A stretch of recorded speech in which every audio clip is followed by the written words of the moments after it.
Le Maverick, là, le mot qui vient en tête pour décrire le véhicule au complet, là, c'est comme il fait la job. Tu comprends? C'est pas le plus luxueux, c'est pas celui qui a le plus de gadgets, c'est celui-là qui get the job done. Il est efficace. Tu comprends? C'est ça. Il est efficace, tout est à sa place, c'est comme il fait la job à tous les niveaux.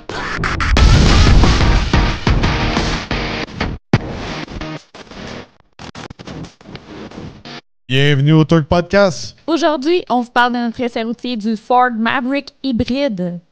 Oui, le Maverick, on se le cachera pas.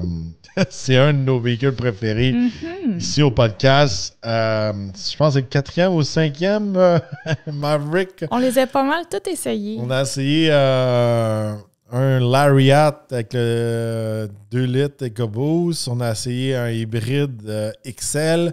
On a essayé la version Tremor. Ouais. Là, on a une version hybride, mais très bien équipée. C'est un Lariat avec le groupe d'options noires. La première fois qu'on a essayé l'hybride, c'est ça. On avait vraiment la version de base, là. XL avec des roues en métal, tu sais, des Steelies qu'on appelle, là, puis il n'y a même pas de cruise control, rien. Là, on avait un hybride normal, je pourrais dire, équipé normal. Tu sais, le premier, c'était comme quasiment un work truck. Ouais, c'est ça. C'était bien, mais tu sais, comme c'est le fun d'avoir un petit peu plus d'options. Oui. Fait que, côté prix, dis-nous les prix, Ève. C'est à partir de 35 295 $. Le hybride part à 35 795 $ et le XLT hybride part à 38 395 $. Le modèle qu'on avait à l'essai était d'une valeur d'environ 48 995 $. Là, c'est sûr et certain qu'il y avait beaucoup d'équipements, peut-être un peu trop à mon avis. Regardez, pour un petit pick-up en bas de 40 000 $, ça vaut à peine. Là, on avait un petit peu plus d'options, tout ça. On avait quand même un modèle bien équipé avec le moteur hybride. Ça monte un petit peu au-dessus des 40 000 $. Puis de nos jours, les véhicules en bas de 40 000 $ sont rendus assez rares, je pourrais dire. Sous le capot du Maverick hybride, on retrouve un bon vieux moteur, un 4 cylindres de 2,5 litres hybride. C'est un moteur Atkinson. Moteur qui a fait ses preuves depuis longtemps. Oui. Qui a été dans le Fusion pendant plusieurs années, qui a été aussi dans l'Escape, etc., etc. Moi, j'ai rien à dire pour ce moteur-là. C'est un moteur qui a fait ses preuves depuis longtemps. C'est pas un moteur qui a été amélioré avec le temps, mais c'est. Comment je veux dire? À cause que il y a un cycle Atkinson dans le moteur, c'était vraiment un moteur qui est adapté pour être hybride. Et non un moteur qui était normal tout seul, puis après ça, ils ont rajouté un système hybride après. Dès son premier jour, le moteur, il est fait pour aller avec le système hybride. C'est ça. On ne peut pas rouler un moteur Atkinson sans avoir un moteur électrique avec un espèce de système hybride. Tu ne peux pas avoir ce moteur-là tout seul. Fait que c'est le combo parfait. Oui, c'est ça. Fait que, puis ça, c'était dans les années qu'ils développaient vraiment les technologies hybrides. Puis je ne sais pas si de nos jours, ils vont retourner avec ces espèces de système Atkinson, tout ça. Oui. Puis dans le chez Ford, c'était compliqué à expliquer le cycle Atkinson. C'est jumelé à une transition CVT, ça c'est sûr et certain parce que c'est un moteur hybride. Puis ça développe quand même une puissance de 191 chevaux combiné avec le système hybride, puis de 155 livres-pieds de couple. Une puissance adéquate, je pourrais dire, pour le gabarit. C'est sûr et certain que quand on choisit le modèle hybride, c'est seulement à traction avant. Alors, si vous voulez à traction intégrale, ça vous prend le EcoBoost 2 litres. Oui. Bon, côté performance, on peut faire le 0 à 100 en 7,7 secondes. C'est quand même bien. Ça se déplace. Puis, c'est pas beaucoup de power. Puis, c'est quand même un petit pick-up, ces choses-là. Tu sais, l'autre fois, on disait, là, quand ça. Tu sais, c'est supposé. Celui-là, il est supposé être un hybride lent, typique lent. Mais il n'est pas lent. Non, il n'est pas lent. Tu sais, quand on avait la HRV avec des temps de 10 secondes, ça, c'était lent. Oui. By the way, je vais juste faire une parenthèse si vous suivez cordialement nos épisodes. Puis vous savez comment j'adore le Dodge Hornet et le fameux Alfa Romeo Tonale. Ben, le Maverick, avec le système intégral, avec le 2 litres EcoBoost, il fait le 0 à 60 000 à l'heure en 5,9 secondes. C'est plus vite que l'Alfa Romeo Tonale, qui est super sportif, super spaghetti. Avec le pick-up qui coûte pas cher chez Ford, qui est en entrée de gamme, et plus rapide que... pour donner une idée. Le là. VUS Sport, là, avec la ride super dure. Là. Ouais, fait que vous comprenez la crise de Jules. Côté tenue de route, côté confort sur la route, j'ai rien à dire. Je trouve que c'est un petit pick-up qui ride bien, il est confortable. C'est sûr que peut-être qu'on a un petit peu plus long de wheelbase, je pourrais dire, là, à cause qu'on est comme en mode pick-up, et ça améliore la ride à comparer d'un petit VUS. À chaque fois que je suis dans un Maverick, je suis comme... Ça me dérange pas de conduire ça tous les jours. Le Maverick, là, le mot qui vient en tête pour décrire le véhicule au complet, là, c'est comme... Il fait la job. Tu comprends? C'est pas le plus luxueux, c'est pas celui qui a le plus de gadgets, c'est celui-là qui get the job done. Il est efficace. Tu comprends? C'est ça. Il est efficace, tout est à sa place, c'est comme... Il fait la job à tous les coups. Il est pas trop haut de terre, fait qu'il a quand même une bonne tenue de route, mais il est assez haut de terre pour être pratique comme un pick-up. C'est ça. Regarde, on le voit se stationner. Il est pas trop long, il est pas trop gros. Il est presque aussi long qu'un Ranger. Ça, faut pas l'oublier. Mais c'est comme un petit pick-up qui passe partout, qui va super bien. Les sièges sont confortables, la suspension est confortable. Tout dépendant de notre setup de pneus, il est confortable. Même quand on avait la version XL, avec les pneus ballons, là, avec les Steelies, il était super confortable. Aussi. On a fait gros de la route et tout. Là. On est allé faire une coupe de rendez-vous plus loin. Là. Oui. Puis on a fait beaucoup d'autoroutes, puis zéro problème avec ça. Zéro problème, super confortable, même si on a fait beaucoup de routes avec. C'est vraiment un véhicule que j'aime à chaque fois. Puis on va dire la vérité, on a déjà considéré s'en procurer un à un moment donné. On magasinait, puis à cause du manque d'espace à l'intérieur, on l'a pas pris, là, parce que c'était moins pratique pour nous. Mais tu sais, on l'a aimé à ce point-là. Ah ouais, pour peut-être un deuxième véhicule ou un véhicule de shop ou un véhicule pour aller travailler tous les jours, Maverick, il serait vraiment c'est un choix solide. Top de ma liste, là, de loin, là, pour un véhicule abordable. Regardez, si on regarde le design extérieur, il n'y a pas grand-chose qui a changé. On en a parlé souvent. C'est un beau véhicule. Il est simple. Il est pas laid. Ça, il faut s'attendre que peut-être l'année prochaine ou bientôt, il va y avoir un redesign. Parce que j'ai vu des genres de prototypes, des mules se promener, puis on dirait qu'ils changent d'après moi, ils vont changer le devant, puis ils vont changer l'écran à l'intérieur. Ça, c'est quelque chose qu'on peut s'attendre qui s'en vient. Fait que c'est pas un modèle qui laisse mourir, là. Non, il continue. Il continue. Puis c'est un modèle tellement populaire qu'ils sont durs à trouver. Ils sont durs à se procurer. Ça, c'en est un que, tu sais, si vous voulez vraiment le hybride, puis s'il faut le trouver ou le commander. Puis souvent, ce que je trouve plate, puis quand on magasinait ça, je trouve les dealers, ils équipent trop pour faire des gros profits. Ils équipent jamais comme juste correct. Ouais, c'est ça. C'est trop. Il n'y avait jamais comme un XLT, juste avec l'équipement minimum, là, juste avec des belles roues puis le moteur hybride. Non, c'est tout le temps overkill. C'est tout le temps, ouais. C'est full équipé, Lariat. Trop. Montre ça à un prix d'un Ranger. Rendu là, ouais. Tout ça de valeur. Côté intérieur, encore une fois, c'est un style un peu comme, comment je pourrais dire? Quand tu décris à l'intérieur, c'est comme un peu futuriste, 3D printed, pratique, industriel. Ouais, c'est comme vraiment ça me fait penser, je te l'ai dit, comme à des petits pick-up de travail. Tu sais, moi, mon père avait une compagnie de remorquage. Puis quand j'étais jeune, il y avait comme un pick-up. Tu sais, l'intérieur me fait penser à ça. Oui, mais je me sens pas dans un pick-up de travail. On est comme pas dans un pick-up de travail, mais tu sais, je trouve qu'il y a des vibes un peu. Puis, tu sais, t'as justement des motifs imprimés en 3D. C'est quoi qu'on avait? Un genre de... On l'avait pas dans celui-là. Pas dans celui-là, mais tu sais, on peut l'avoir dans d'autres. C'est vraiment un module imprimé en 3D. Ouais, un machin qu'on peut mettre pour notre téléphone. Pour mettre notre téléphone. Les dedans de porte sont super bien forts. On peut mettre des grosses bouteilles, des petites bouteilles. Il y a plein de rangements partout. Il y a une place pour mettre notre téléphone. Il y a plein de rangements au centre. C'est super facile. Oui, c'est une roulette au centre pour changer nos vitesses, mais j'ai eu zéro problème avec ça. Oui, c'est sûr et certain que l'écran commence à avoir de l'âge. C'est un bon vieux système Sync. J'ai eu zéro problème avec. Oui, ça pourrait être plus de qualité. Oui, il pourrait être plus vite. Ça, on peut s'attendre que ça va venir dans les années prochaines. Ouais. Pour le prix que ça coûte, c'est comme... Ça fait tout du sens. C'est efficace. Oui.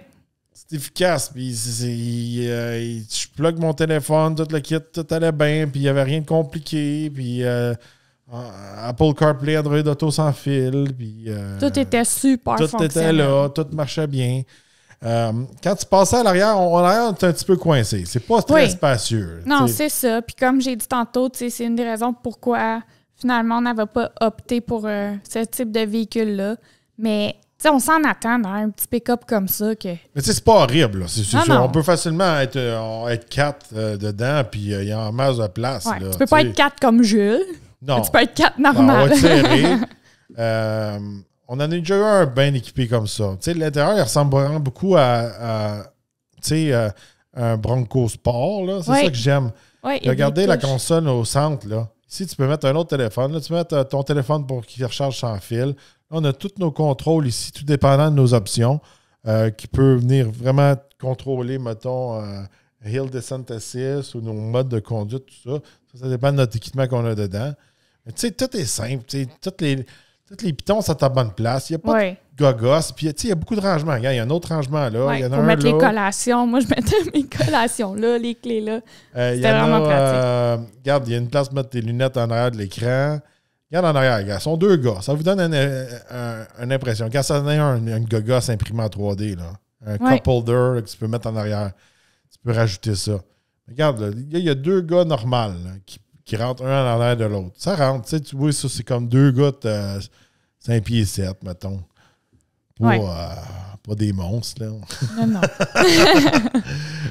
C'est pas moi puis Brian Shaw là, qui est assis dans la... ou Eddie Hall, là, mais tu sais, c'est comme... Ça rentre, là. Puis c'est confortable. Fait qu'on a quand même plusieurs modes de conduite, tout dépendant du modèle. Là, on voit, on est dans le modèle hybride. On a quand même des bons vieux cadrans. Ça me dérange pas. Je n'ai pas besoin d'avoir des cadrans tout digital. C'est sûr et certain, il y a des affaires que ça fait longtemps qu'ils utilisent. Le volant, c'est un volant de focus, etc. Mais tu sais, à un moment donné, il faut que tu réutilises tes pièces pour être abordable. C'est ça qu'ils font. C'est tellement une bonne formule, le Maverick. Regarde, là, je te parlais de la grosse bouteille. Là, c'est pas tous les véhicules qu'on peut faire ça, la grosse bouteille. Non, c'est ça. Tout fait du sens. Puis, tu sais, comme tu dis, eux, ils ont réutilisé des pièces, mais, tu sais, ils l'ont fait de la bonne façon. Tu sais, dans un épisode précédent, on parlait les RAM, tout ça, qui faisaient RAM classique ou qui récupéraient les morceaux de TRX pour faire le RHO et tout ça. Tu sais, ça, c'est comme, ouais, ça fait moins de sens. Mais, tu sais, dans ce cas-là, tout est tellement comme bien utilisé que ça fait vraiment du sens. Alors, on voit quelque chose qui me fatigue. Je suis fatigué avec ça, la fameuse banquette qui ne split pas en 70-30. Ça, c'est quelque chose qu'ils pourraient mettre. Là, c'est une petite affaire qu'ils pourraient faire de plus. Il y en a qui disent « Ah, c'est pas un big deal, mais quand tu as un banc de bébé, ça devient un big deal. » Ça, c'est sûr. Puis, il y a différents tons dans le véhicule. Là, on a mis en arrière de nous autres un petit différents tons. Ça, c'était comme un Lariat. Mais nous, il était comme 2-3 tons de bleu puis gris. Tu sais, ça faisait la job. C'était pas laid. Regardez, il est tellement efficace, ce petit camion-là. Puis, c'est vraiment, pour le prix, c'est vraiment mon camion préféré à conduire. Camion auto, peu importe, c'est mon préféré de loin. Regarde, on en voit un qui est là, il n'y a même pas le cuir. Nous, on avait quand même le cuir. En tissu aussi, il est très joli, il est très beau. Tout allait bien dessus. Là, on avait le cruise, on avait tout le kit dessus, ça allait bien. Quand on était dans l'Excel, pas avoir le cruise control, nous qu'on fait pas mal de grandes routes, beaucoup de les grands chemins et ces choses-là, ça, c'était un gros manque. Je ne sais pas si on peut le rajouter sur l'Excel maintenant. Je n'ai pas vérifié. Mais c'est un beau design en dedans. Il n'y a rien qui a l'air d'un vieux camion en dedans. Tous les détails d'importe, les matériaux utilisés. Oui, c'est beaucoup de plastique, mais on n'est pas dans un Alfa Romeo. Là. Non, mais c'est ça. Il faut garder en tête le prix et le but de ce camion-là. Puis, moi, je le dis tout le temps quand les gens me posent des questions, je suis comme, tu te trompes pas avec le Maverick. C'est comme... C'est vraiment un de mes véhicules coup de cœur, pour vrai. Là. Bon, côté remorquage, on peut tirer jusqu'à 2000 livres avec le modèle hybride. On peut un petit peu plus avec le modèle à gaz. On peut mettre une charge utile de 1500 livres. C'est beaucoup pour un petit pick-up. C'est très bien de ce côté-là. La boîte est bien finie en dedans. Il y a une place qu'on peut plugger en bas de ça. 120 dans la boîte. C'est bien fini. C'est pratique. Elle n'est pas trop haute aussi. C'est facile de charger. C'est pas aussi haut qu'un F-150 ou un Ranger. Fait que, tu sais, pour les personnes que c'est important qui trouvent ça trop haut des fois, Maverick, il va être bien pour ça. Oui. Bon, côté consommation d'essence, Ford Canada, eux autres, disent qu'on peut faire une consommation combinée de 5,8 litres au 100 km. Nous, pendant qu'on l'a testé, ça jouait entre 6,3 puis peut-être 6,8. Ouais. Mais par contre, on a fait beaucoup d'autoroutes, beaucoup de grandes routes, plus que de villes. Puis le Maverick, à cause que c'est un hybride, il performe mieux en ville. Oui. Non, ça a paru de ce côté-là. Puis je trouve qu'il a descendu rapidement. Tu sais, on a fait de l'autoroute, il a monté. Puis après ça, en ville, tu vois qu'il s'est redescendu comme rapidement sa consommation. Là. On voit vraiment une différence. Même si on a le pied pesant, même si on fait de la route, il ne vient pas à monter dans du 9, 10, 11. Il est plus facile à descendre, surtout si on a le pied léger. Puis quand on est dedans, à cause qu'on a vraiment un moteur hybride, comment je veux dire? C'est un moteur qui est agréable quand on utilise le torque électrique. Quand on le pousse, c'est pas agréable. On n'a pas tendance à avoir le pied pesant parce que c'est un moteur qu'on dit qu'il n'aime pas ça être poussé. Puis avec la CVT, ça fait bizarre. Puis il est autant rapide quand on le calibre bien avec son torque électrique que si on l'écrase. Ouais. Fait que il est autant puissant, je pourrais dire. Fait que quand on vient à manager comme il faut, comment on pèse sur la pédale, puis comment on fait nos accélérations. Il est le fun à conduire.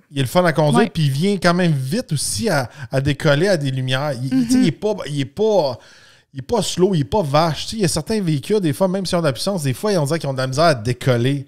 Mais lui, il a comme un peu son espèce de torque instantané de son système hybride.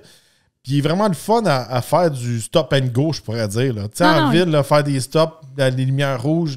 Oui. Non, il va vraiment bien. Puis on n'a pas le goût, justement, de l'écraser. Des fois, comme tu dis, il y a des hybrides ou quoi, qu'on est comme, hey, voyons, puis là, tu pèses dans le fond, quoi. Là, je me suis jamais rendue à ça, à dire, voyons, le véhicule avance pas. Ou, ça a tout le temps vraiment bien été. Là. Regardez, le Maverick, c'est un no-brainer. C'est vraiment un des meilleurs achats que vous n'avez pas pour le prix. Moi, personnellement, c'est la seule affaire qui peut jouer contre le Maverick, c'est si vous n'aimez pas ça avoir un pick-up, puis si vous avez besoin de quelque chose de fermé. Là. Mais pour le prix, il n'y a rien qui accote ça. Surtout version hybride. Surtout si vous voulez quelque chose de pratique, d'utile, que vous pouvez faire toutes sortes d'affaires avec, qui est bon en 4 saisons, qui est fait pour nos chemins. Si vous voulez avoir en bas de 40 000 il fait tellement de sens. Vous allez dire que je m'acharne, mais ça c'est un bon véhicule d'entrée de gamme. Oui. Chez Ford, c'est ça le véhicule d'entrée de gamme. Quand je dis que chez Dodge, avec le Hornet, c'est pas un vrai véhicule d'entrée de gamme, c'est pas bon. Ouais. Je prendrais le Maverick n'importe quand pour 10 000 $ de moins. Même au même prix, je prendrais un Maverick avant un Hornet. Ouais. Si je viens de dire, ça se compare pas. Je compare véhicule d'entrée de gamme avec véhicule d'entrée de gamme. Comme une catégorie, dire ça, c'est un véhicule d'entrée de gamme. On dit 40 000 $ pour 40 000 $. Là. C'est ça. Il est beaucoup plus même là, il n'est pas de fonctionnel, base à 40 000 $. Là. Non plus. Il n'y a rien qui accote pour le prix. C'est un des véhicules qui en offre tellement pour son prix. C'est pour ça qu'il est tout le temps numéro 1 dans notre cœur. C'est comme, il n'y a rien qui accote ça. Non. Puis, tu sais, toutes les versions qu'on a essayées, on les a vraiment aimées. La seule que moi, je serais comme, ouais, ça fait peut-être un petit peu moins de sens de mémoire, c'était le trimmer, que là, il montait vraiment plus cher, puis tu sais, c'était comme trop. Ouais, ça donne rien. Tu sais, ça, je m'embarquerais pas dans cette version. C'est un camion qu'il faut garder simple. Oui, c'est ça. Oui, si vous avez besoin du all-wheel drive, avec le 2 litres, ça fait du sens. Mais commencer à prendre le Lariat ou le Tremor, ça fait pas de sens. Non. Ce véhicule-là, il shine là, Excel si vous n'êtes pas quelqu'un compliqué, XLT si vous voulez avoir un petit peu plus de luxe. Sinon, c'est ça qui fait sa magie. C'est qu'il y a tellement de valeur pour qu'est-ce qu'il offre. Il y a tellement une bonne calibration, je pourrais dire. Rapport qualité-prix, tout ça. Il n'y a rien. moi, je le dis tout le temps. Vous allez dire, mais c'est mon préféré. C'est mon préféré. Et puis, Dans ces prix-là, là, catégorie-là, véhicule d'entrée de gamme, oui. puis même s'il commence à prendre de l'âge, même si le design, même si l'écran n'est pas up-to-date, cette affaire-là, il est tellement pas cher. Puis il est tellement économique, puis il est tellement pratique. Il est fonctionnel. Il est tellement confortable. Ouais, 100%. Moi, à chaque fois qu'on en a un à l'essai, je suis comme, on se trompe pas, puis à chaque fois, je suis pas déçue, puis... Il devrait faire une espèce de Bronco Sport hybride. Ouais, peut-être, hein? Ça serait bon. Ça rockerait. Même des fois, le Bronco Sport, on l'a beaucoup aimé, le Bronco Sport, mais il l'équipe trop, il vient trop cher. Ouais. Ils mettent trop d'affaires là-dedans. C'est dur des fois pour les gens ou quand ils magasinent des véhicules, tu sais, trouver le sweet spot entre pas assez l'équiper puis trop l'équiper. Tu sais, il faut regarder. Tu sais, j'avais un professeur, moi, au collège, là, au Georgian College, qui me disait tout le temps, lui, il inventerait un pick-up ou un petit auto bien simple, presque pas d'équipement, le moins d'équipement possible, tout le kit. Puis il dit, ça se vendrait parce que ça serait tellement pas cher. Mais tu sais, des fois, quand tu fais un véhicule qui est trop simple, trop tout nu, les gens aiment pas ça. Non. Faut que ça soit quand même fonctionnel. Mais même s'il est fonctionnel, quand des fois qu'il est trop tout nu, il est comme pas cool aux yeux des gens. Ouais. Mais je pense que il y a une transition de ça. Là. Plus que les gens s'en viennent avec un peu plus la ceinture serrée, mais des fake espèces de l'Alfa Romeo Hornet, là, que t'as pas de valeur, mais c'est du show pour bien paraître. Ouais. Mais on le voit dans les ventes, ça se vend pas. Ben, on dirait que les gens reviennent plus aux sources. S'ils seraient capables d'en pomper, là, des Mavericks, là, s'ils seraient capables d'en pomper comme des F-150, là, je pense qu'ils viendraient quasiment jouer dans les F-150. Mais c'est un peu ça le problème. Je pense qu'il était comme difficile à se procurer à un moment donné. Puis l'affaire qu'il y a, je pense que s'il l'appliquerait aussi plus au business, il y a beaucoup de business qui prendraient un Maverick peut-être. Oui. Moi, j'en connais de mes amis qui sont sur le chemin, puis je pense qu'ils aimeraient mieux conduire un Maverick que le petit VUS qu'ils conduisent. Oui. Oui. Non, mais c'est en plus, si t'as des gros objets, tu sais, quelqu'un qui est sur la route, là, dans la boîte, boum, boum, boum, tu te fais une petite boîte fermée. Oh non, pour vrai, c'est un véhicule tellement le fun. Il est facile à conduire. Tu sais, même des gens, des fois, qui sont comme, je suis pas habitué avec un pick-up, mais tu sais, il est pas gros, là. Il est easy, là. Il est le fun. Tu sais, on voit chez Ford, ils savent qu'est-ce qu'ils font. Oui. Non, mais tu sais, tu regardes les autres pick-up qui sont pas vraiment un pick-up, là. Tu sais, une espèce de Ridgeline ou un Hyundai Santa Cruz. Oui. C'est-tu Santa Cruz? Moi, je pense que c'est... Oui. Oui, c'est ça. Il me semble que c'est Santa Cruz, oui. Oui, l'autre, c'est Santa Fe. Ils sont trop chers. Ils sont trop chers, trop équipés. Ils l'ont pas. Ça prend une recette plain and simple. Puis, je sais que vous aimez mes quand je compare ça à du manger, là. À de la nourriture. Mm-hmm. Ça, là, c'est un cheeseburger plain. OK? Ouais. Les autres, là, ils s'amusent à mettre toutes sortes d'affaires, là. Des piments habanero, puis des sauces, des maillots faites from scratch, puis la laitue de ti, puis tel oignon, puis telle tomate. Puis là, tu sais même plus ce que tu manges, puis tu sais plus qu'est-ce qui est à quoi là-dedans. Il ça d'eau, puis la moitié tombe. Lui, là, c'est le cheeseburger bien simple, OK? Puis quand tu l'équipes un peu, t'as un peu de bacon. That's it. C'est ça. T'as rien de compliqué, t'as pas de patente. C'est à quoi tu t'attends, t'as pas de surprise. Ouais, tu sais à quoi, tous les coups, ça marche. Tu le regardes, tu sais qu'est-ce que ça va goûter. L'autre qui a mis plein de cochonneries dans l'hamburger, là, tu as des surprises. En fin de compte, l'hamburger, il goûte bizarre, là. En fin de compte, ouais. Tu sais, moi, je suis un gars simple de même, là, tu sais. Ouais. Tu as demandé à Eve, moi, dans le dog, il n'y a pas grand-chose. Dans l'hamburger, il n'y a pas grand-chose. Je suis un gars straightforward, boum, efficace. Quand il est exotique, il rajoute des boulettes de viande. Tu rajoutes des palettes de viande, m'en pas ça. Non. Moi, c'est fromage, peut-être du bacon. Le flaf-là, non, ça sert à rien. Puis, c'est pas fonctionnel. C'est ça que ça me fait penser. Tu sais, comme des Honda, puis des Hyundai, puis toutes les autres qui essaient de faire des petits pick-up, tu sais. là, c'est pas comparable. Tu sais, là, tu compares des compagnies qui sont bons à faire des petits autos ou comme des petits VUS pratiques, monsieur tout le monde, à comme Ford qui fait des pick-up, qui fait des véhicules pour des grosses flottes commerciales. Ils veulent tous rentrer là-dedans, là. Kia veut rentrer là-dedans, les Chinois veulent rentrer là-dedans, dans tous ces petits pick-up-là. Ils veulent tous rentrer là-dedans. Non, mais il faut qu'ils fassent, tu sais, ils ont tellement de devoirs à faire. Moi, ça me fait rire. Ils veulent tous rentrer là-dedans parce qu'ils pensent que c'est une espèce de mode, mais ils vont tous frapper un mur parce que ils savent tellement qu'est-ce qu'ils font, ces compagnies-là. Mais oui. Tu sais, regarde, Nissan, eux autres, ils discontinuent le Titan. C'est pas pour rien, là. L'affaire qu'il y a, là, puis on va se dire vraies affaires, là, c'est que les consommateurs de véhicules normaux, de berlines, de VUS, tout ça, puis les consommateurs de pick-up, c'est pas la même affaire.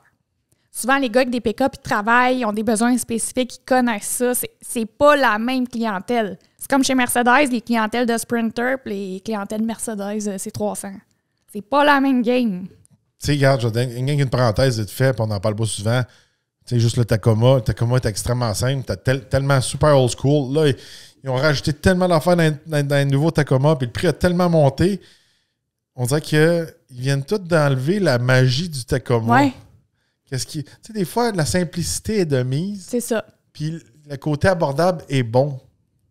Tu sais, c'est pas pour rien que dans des pays en conflit, mais souvent, tu vas retrouver un Tacoma avec une mitraillette à l'arrière, puis les gars, ils utilisent ça.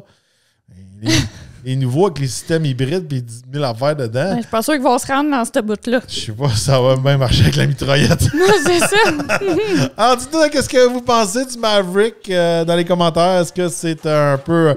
On se cache pas, c'est un de nos chouchous, un de nos préférés ici au podcast. Est-ce que ça l'est pour vous? On aimerait ça savoir votre avis dans les commentaires. N'oubliez pas de liker et partager l'épisode et on se retrouve dans un prochain podcast.